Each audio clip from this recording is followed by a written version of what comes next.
sidee iigu sheegaysaa inaad aniga ii nooshahay mar haddiiba aad naftaada keliya inaad qanciso hamiga noloshaada uu yahay waan ku arkay adigoo i qiyaamaya laakiin waxaad ku adkaysanaysaa in aadan qalad iga gelin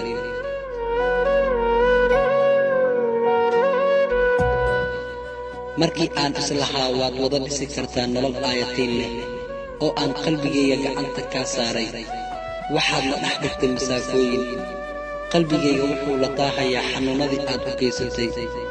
adigoon aanan ka fikirin cawaaqibka ka dhalan kara dibaldaabyadaada anigu waan ka baxay noloshaada dhaawacyada iyo cadaadiska badnayd mana ii arki doontid wakhti kale waxaan rabi lahaa inaan mar uun dareento wax aan kuu qabo hase yeeshee aad ayay kuga adkaatay inaad tijaabiso marxaladdaas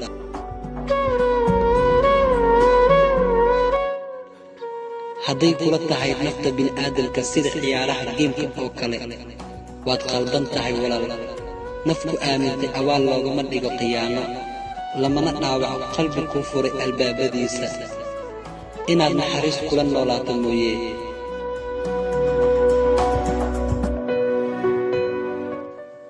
hase yeeshee wakhti badan ayay qaadanaysaa dad badan oo qalbiyadooda u hoggaamiyo dhaldhalaalka hore ee indhaha soo jiita waa xaqiiq weyn oo kala dhammaatay ka faa'iidayso xanuunka aan qabo kuna noolaaw farxadda qalbi jabkayga waadna ku mahadsan tahay cashirka aad i bartay